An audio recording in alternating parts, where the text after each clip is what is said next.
Olá, meus amigos, tudo bem com vocês? Hoje nós vamos falar sobre um importante filósofo, Nicolas Malebranche. Malebranche nasceu em 1638 e veio a falecer em 1715. Uma coincidência dessas da vida, trata-se do mesmo ano de nascimento e falecimento do Rei Sol, o rei da França, Luís XIV. Pois muito bem, Malebranche, ele, apesar de não estar hoje muito presente nos currículos escolares, ele teve uma importância tremenda e foi lido, muito lido, durante todo o século XVII e século XVIII, vindo a influir em vários pensadores e tendo também as suas influências. A começar por René Descartes e Santo Agostinho. O Descartes, vocês irão encontrar um desenvolvimento melhor do Descartes em outros vídeos e textos meus, vocês podem depois buscar. Aqui nós iremos especificar mais a Malebranche. Mas o Descartes, ele há de, dentro da sua argumentação, dividir radicalmente entre a ré extensa e a ré cogitans, a coisa extensa e a coisa pensante, entre os corpos e a mente, a alma. E ele vai fazer uma divisão tão rígida, tão bem elaborada, que vai acabar suscitando algumas dúvidas, algumas dificuldades mais à frente. Como a minha alma, como a minha mente, como a minha psique, ela controla o meu corpo. Por que quando eu penso em levantar este braço, ele levanta? Por que eu controlo a minha língua para falar? Por que eu caminho? Então, como que a minha mente consegue controlar o meu corpo? O Descartes há de dar uma solução a partir da glândula pineal que faria a ligação da alma com o corpo, da mente com o corpo. Mas essa solução é meio fraca e vai suscitar discussões e dificuldades à frente. O Malebranche vai pegar essa discussão do Descartes, da divisão entre mente e corpo, desse dualismo cartesiano, e vai levá-lo ao extremo. Vai colocar porque pensemos, vamos parar um pouco para pensar de uma outra forma. Como que o corpo controla a mente ou a mente controla o corpo? Se não há ligação entre uma coisa e a outra. Há duas possibilidades nesse caso. Uma nos reporta a um outro filósofo, Leibniz, que mais tarde iremos falar dele. O Leibniz vai pegar e vai imaginar como se fossem dois relógios produzidos por um relojeiro muito bom. Então, este relógio aqui marca, digamos, 2 horas, 13 minutos, 42 segundos. Esse outro aqui marca exatamente a mesma hora, segundo a segundo. Um não é a causa nem o efeito do outro. Os dois simplesmente agem em sincronia, em harmonia. Há, então, paralelismo entre os dois relógios. Esta é uma solução. Nosso corpo e nossa mente atuaria em um paralelismo. A outra possibilidade seria dada por Malebranche, na qual nós teríamos uma intervenção direta de Deus. Toda vez que eu penso em levantar o meu braço, não sou eu que levanto, não sou eu a causa de meu braço levantar, eu, a minha mente. Toda vez que eu me machuco, digamos que eu fure aqui a minha mão com uma tesoura, eu vou sentir dor. Mas não foi a tesoura na minha pele que me fez sentir dor, pois não teria como haver essa junção entre o corpo e a mente. Seria Deus que estaria atuando, tanto para eu sentir a dor, como também para o prazer, tanto para o movimento. Então haveria uma atuação constante de Deus. E essa atuação constante de Deus se dá o nome de ocasionalismo, tese muito importante em Malebranche. Seria a constante intervenção de Deus. Mas veja bem, Deus, ele ama a ordem, segundo Malebranche. Então tudo vai ser sempre bem ordenado. Ele prefere os meios mais simples, ele não gosta de meios muito complexos. Ele prefere a simplicidade. Ele trabalha sempre por decretos imutáveis e por leis universais. Ora, esse Deus, ele também prefere usar os casos gerais e não os casos particulares. Então, ele trabalha com regras. Consequentemente, o que vale para uma pessoa, uma ocasião, vai valer para várias outras ocasiões. Então, segundo Malebranche, eu não posso falar em causalidade. Eu não posso falar no princípio de causalidade, causa e efeito, mas eu posso sim falar em leis, porque essas leis são divinas. O que nos lembra quem? Augusto Comte, com o positivismo lá na frente. Comte também vai negar a causalidade e vai defender o quê? As leis. Tá? As leis da natureza, as leis da sociedade. Então, as leis que são o quê? A junção de vários fatos. O ordenamento de vários fatos, sempre constante, sempre ocorrendo simultaneamente. Então, já é um ponto muito importante e positivo para o Malebranche. Nós vemos que ele, já ali no século XVII, está colocando coisas que vão aparecer mais à frente com o Comte e o positivismo. Apesar da linguagem do Comte ter Deus, a linguagem do Malebranche ter Deus, ter outras coisas vinculadas. Mas a tese é deveras interessante. Então, prosseguindo, ele sofre influência de Santo Agostinho e do Descartes. E em Santo Agostinho ele vai pegar as ideias inatas. Se nós pensarmos lá na Antiguidade Clássica, em Platão, Platão nos fala em quê? No mundo das ideias, no qual haveria uma ideia perfeita de homem, uma ideia perfeita de mulher, uma ideia perfeita de mesa, uma ideia perfeita de tudo. E que nós aqui, nós teríamos acesso a quê? A cópias dessas ideias perfeitas. Então esse mundo aqui, mundano, é um mundo imperfeito. Daí se originou, mais tarde iremos discutir isso aqui, um erro que é falar na imperfeição humana. É como se fosse algo religioso, quando não é. É algo filosófico, vem lá de Platão. Mas ficará para um outro vídeo. Nesse momento, vamos pensar só no mundo das ideias. Ele está lá com Platão. Posteriormente, na Idade Média, o Santo Agostinho vai pegar esse mundo das ideias e vai colocar onde? Na mente de Deus. Na mente de Deus haveria uma ideia perfeita de tudo. E o Malebranche, leitor de Agostinho, há de pegar essas ideias perfeitas que estão na mente de Deus. E como são essas ideias? Elas são seres reais, elas têm realidade, são eternas, elas são necessárias, são imutáveis. Essas ideias são infinitas e elas estão sempre em Deus, estão na mente de Deus.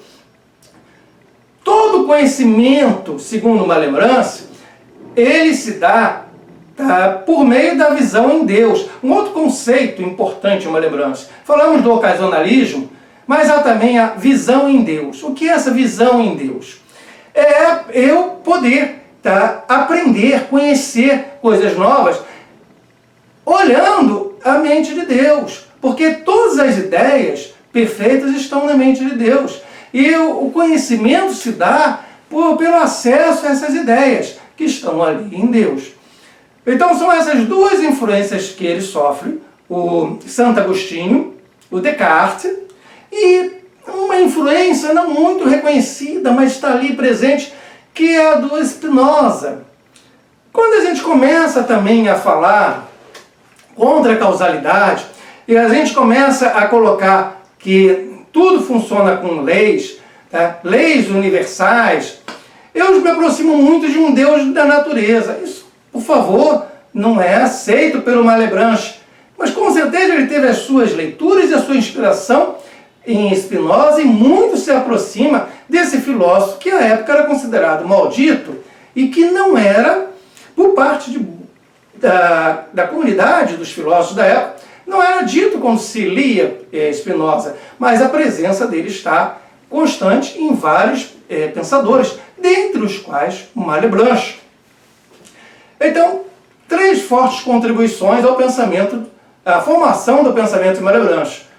O Santo Agostinho, o Descartes, Santo Agostinho com o mundo das ideias que veio de Platão, que ele coloca na mente de Deus, o Descartes com a divisão entre mente e corpo, esse dualismo, e o Spinoza, como nós falamos ainda há pouco, que vai nos aproximar de leis naturais, de um Deus próximo da natureza. Por sua vez, o Malebranche há de influir no Berkeley, no Leibniz, no Hume, no Kant e também nos filósofos do século XVIII. Esses filósofos do século XVIII, o iluminismo na França, eles não tinham sistema, eles não tinham um sistema filosófico, eles precisavam de um arcabouço filosófico para pensar, para intuir. Então, parte das ideias desses filósofos vem da leitura do Malebranche, que, como eu já comentei, o Malebranche foi muito lido em todo o século XVII e século XVIII. Era praticamente leitura obrigatória. Foi um filósofo muito conhecido e era modismo dele naquela época. O Descartes, ele há de nos falar no Cogito ergo sum, penso logo sou. Tem todo um argumento que vocês verão em outro vídeo meu, vocês podem buscar sobre o Descartes. Mas esse penso logo sou, esse Cogito ergo sum, o Malebranche há de entender de um modo diverso. Ele vai dizer o seguinte, que eu sei da minha existência, tá, por um sentimento interior. Eu comprovo que eu existo a partir de um sentimento interior. Com relação às outras mentes que me circundam, às outras pessoas, eu posso intuir a possibilidade da existência dessas mentes, dessas pessoas. Mas a certeza mesmo da existência só tem a certeza da minha existência. E é mais fácil eu sentir, eu comprovar essa minha existência do que a minha essência. Eu não sei bem o que é a minha essência, mas eu existo. Já com relação ao mundo externo, eu capto mais facilmente a essência desse mundo externo. Mas eu não tenho certeza se esse mundo externo existe ou não. Pode existir somente na minha mente. É nesse tocante que ele vai influenciar ao Berkeley, que falaremos mais tarde. Tá? Como é que vou garantir, então, a existência deste mundo externo? Pela Bíblia. Vamos lembrar, o Malebranche, além de filósofo, ele é padre. Ele é um sacerdote da Santa Madre Igreja. Tá? Ele é católico, apostólico, romano. Ele participou da congregação do oratório. Então, para ele, os dogmas, as verdades escritas na Bíblia são inquestionáveis e não estão em contradição com as verdades da filosofia, em hipótese alguma. E é pela Bíblia dizer que o mundo externo existe que eu sei, por fé, que o mundo externo existe, pois não tem como comprovar a existência do mundo à minha volta. Pode estar tudo aqui na minha mente. Então, eu sei da existência desse mundo externo por fé. Tá? Quando mais tarde falarmos de Berkeley, na medida em que o Berkeley retira a Bíblia e a fé, ele passa a duvidar da existência desse mundo externo e fica só com a existência do seu eu. Mas isso iremos abordar mais tarde.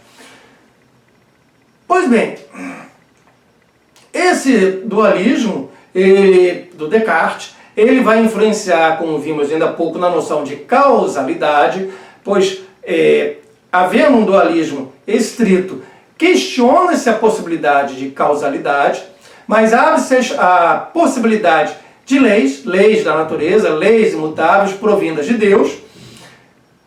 E mais uma questão. Esse ocasionalismo, que nós falamos ainda há pouco, a constante intervenção de Deus a cada momento que eu mexo o meu braço, a cada movimento que eu faço, ele há de gerar um pequeno problema. Se Deus intervém em tudo, então eu não tenho liberdade. Não tenho liberdade alguma. pois tudo que eu faço é intervenção constante de Deus. Como Malebranche há de solucionar isso? Malebranche há de dizer que Deus me dá as ações a fazer, mas cabe a mim o consentimento para fazer algo ou não. Ou seja, ainda pensando na Bíblia, se eu quiser pecar, eu peco. Se eu quiser fazer algo errado, eu faço. E por que eu posso pecar e por que eu posso fazer algo errado? Porque eu posso não dar meu consentimento às ações corretas que Deus encaminharia para mim fazer. Isso já é um princípio de uma noção que vai ser melhor desenvolvida à frente, que é a noção da consciência. Tá? Esse autor, ele coloca já em germes. Quando ele fala em consentimento, está ali em germe a noção da consciência. Outra coisa que nós devemos falar sobre a Bíblia. A Bíblia nos fala do pecado original. Segundo Malebranche, antes do pecado original, nós vamos pensar em Adão e Eva, nós teríamos uma ligação mais forte entre a nossa alma, a nossa mente e Deus. Como a minha ligação com Deus é mais intensa, mais forte, e como todas as ideias perfeitas, toda a verdade está na mente de Deus, então eu tenho um contato maior com essas ideias, um contato mais direto com essas ideias inatas, essas ideias verdadeiras na mente de Deus, então eu estou mais longe, mais afastado do erro. E quando, após o pecado original, o homem se afasta de Deus, ele se aproxima simultaneamente do seu corpo. E quando ele se aproxima do seu corpo, junto com isso vem os erros proporcionados pela percepção. Tá? Pois eu não estou mais próximo dessas ideias inatas na mente de Deus. Eu estou vinculado ao meu corpo, e meu corpo me dá o quê? Me dá os meus sentidos, que me proporcionam o erro, me dá o quê? A minha imaginação, que me proporciona erro, e me dá os meus sentimentos, que me proporciona, novamente, erro. Então, na medida em que nós temos o pecado original, descrito na Bíblia, esse ser humano se afasta das ideias contidas na mente divina e se aproxima, essa ligação fica mais forte com o seu corpo, aonde está mais sujeito a erro. Bem, voltamos ao ocasionalismo. Causar é, acima e antes de tudo, criar. Só quem pode criar, segundo Malebranche, é Deus. Então, não existiria a possibilidade do meu corpo, da minha mente, criar, fazer qualquer coisa. Daí a constante intervenção de Deus. Ocasionalismo. Falamos da visão em Deus, que as ideias perfeitas estão na mente de Deus. Buscamos sua origem em Santo Agostinho e em Platão.